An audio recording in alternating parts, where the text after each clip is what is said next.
राम राम राम राम राम राम राम राम राम नारायण नारायण। संबंध। ब्रह्म में अपनी स्वाभाविक स्थिति का अनुभव किस प्रकार होता है, इसका विवेचन आगे के श्लोक में करते हैं। बाह्य स्पर्शे स्वशक्तात्मा विन्दत्यात्मनि यत्सुखम् स ब्रह्म योग युक्तात्मा सुखमक्षयमश्नुते। बाह्य स्पर्श माने प्राकृत वस्तु मात्र के संबंध में आसक्ति रहित अंतःकरण वाला साधक अंतःकरण में जो सात्विक सुख है उसको प्राप्त होता है। फिर वह ब्रह्म में अभिन्न भाव से स्थित मनुष्य अक्षय सुख का अनुभव करता है। व्याख्या। बाह्य स्पर्शे स्वशक्तात्मा, परमात्मा के अतिरिक्त शरीर, इंद्रियां, मन, बुद्धि, प्राण आदि में तथा शब्द स्पर्श आदि विषयों के संयोग जन्य सुख में जिसकी आसक्ति मिट गई है, ऐसे साधक के लिए यहां ये पद प्रयुक्त हुए हैं। जिन साधकों की आसक्ति अभी मिटी नहीं है, पर जिनका उद्देश्य आसक्ति को मिटाने का हो गया है, उन साधकों को भी आसक्ति रहित मान लेना चाहिए। कारण कि उद्देश्य की दृढ़ता के कारण ही वे शीघ्र ही आसक्ति से छूट जाते हैं। पूर्व श्लोक में वर्णित प्रिय को प्राप्त होकर हर्षित और अप्रिय को प्राप्त होकर उद्विग्न नहीं होना चाहिए, ऐसी स्थिति को प्राप्त करने के लिए बाह्य स्पर्श में आसक्ति रहित होना आवश्यक है। उत्पत्ति विनाशील वस्तु मात्र का नाम बाह्य स्पर्श है, चाहे उसका संबंध बाहर से हो या अंतःकरण से। जब तक बाह्य स्पर्श में आसक्ति रहती है, तब तक अपने स्वरूप का अनुभव नहीं होता। बाह्य स्पर्श निरंतर बदलता रहता है, पर आसक्ति के कारण उसके बदलने पर दृष्टि नहीं जाती और उसमें सुख का अनुभव होता है।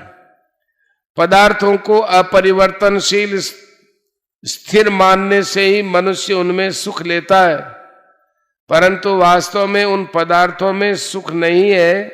सुख पदार्थों के संबंध विच्छेद से होता है। इसलिए सुषुप्ति में जब पदार्थों के संबंध की विस्मृति हो जाती है, तब सुख का अनुभव होता है।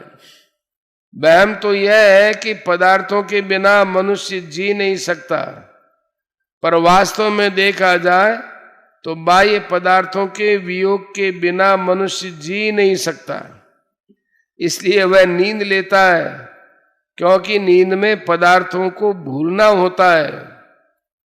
पदार्थों के भूलने पर भी नींद से जो सुख, ताजगी, बल, निरोगता, निश्चिंतता आदि मिलती है, वह जागृत में पदार्थों के संयोग से नहीं मिल सकती।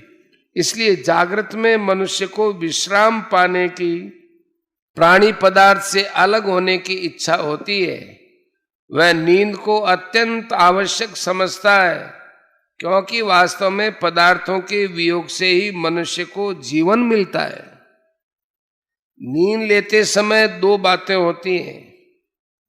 एक तो मनुष्य बाह्य पदार्थों से संबंध विच्छेद करना चाहता है, और दूसरा उसमें ये भाव रहता है कि नींद लेने के बाद अमुक कार्य करना है। इन दोनों बातों में पदार्थों से संबंध विच्छेद चाहना तो स्वयं की इच्छा है, जो सदा एक सी रहती है, परंतु कार्य करने का भाव बदलता रहता है। कार्य करने का भाव प्रबल रहने के कारण मनुष्य की दृष्टि पदार्थों से संबंध विच्छेद की तरफ नहीं जाती। वह पदार्थों का संबंध रहते हुए ही नींद लेता है और जागता है। यह बड़े आश्चर्य की बात है कि संबंधी तो नहीं रहता पर संबंध रह जाता है। इसका कारण यह है कि स्वयं अविनाशी चेतन जिस संबंध को अपने में मान लेता है वो मिटता नहीं है।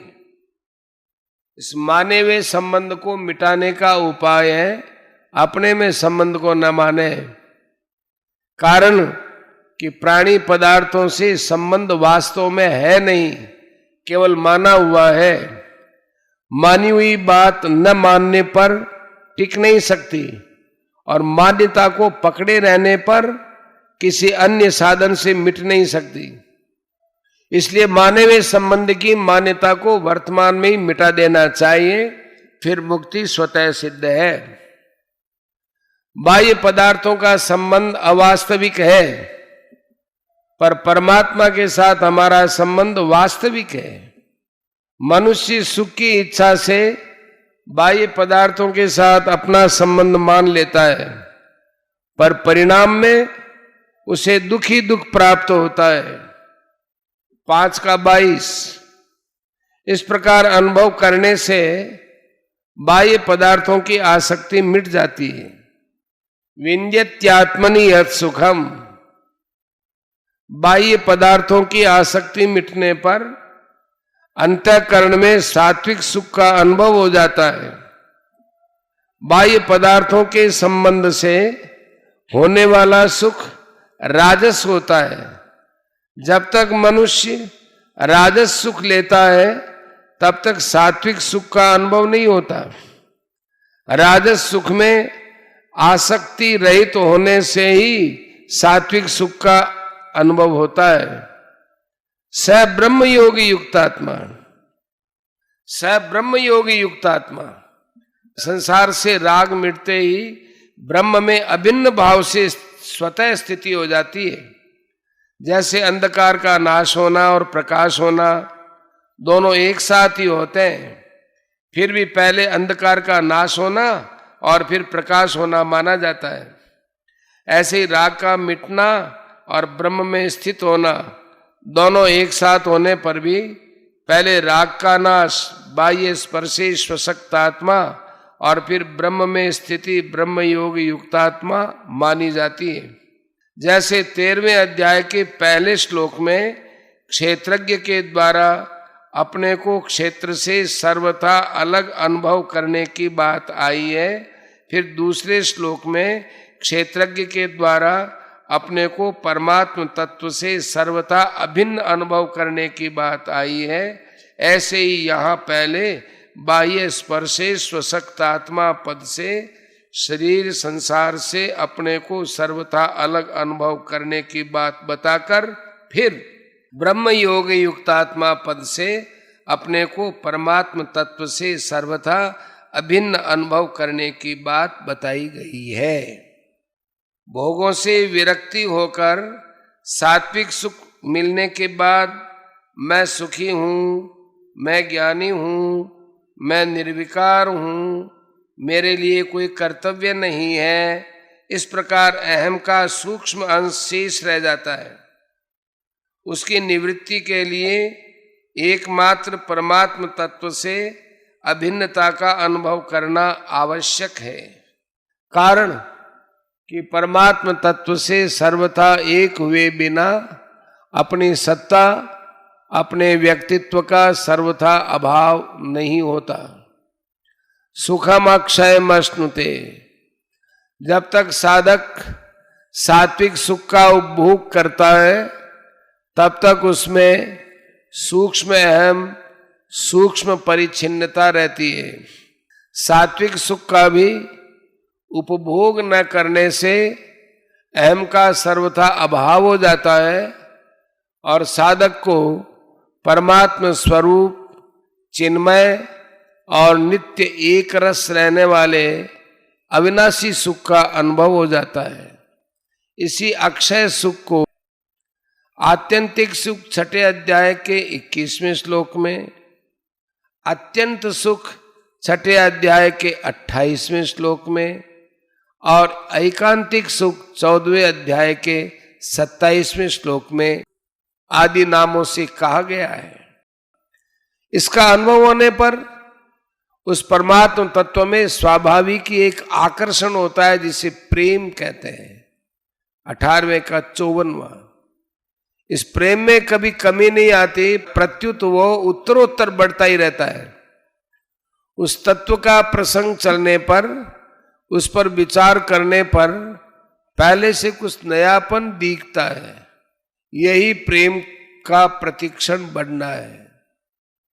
इसमें एक समझने की बात यह है कि प्रेम के प्रतिक्षण बढ़ने पर भी यदि पहले कमी थी और अब पूर्ति हो गई ऐसा प्रतीत होता है तो यह साधन अवस्था है। यदि नयापन दिखने पर भी पहले कमी थी और अब पूर्ति हो गई ऐसा प्रतीत नहीं होता तो वह सिद्ध अवस्था है।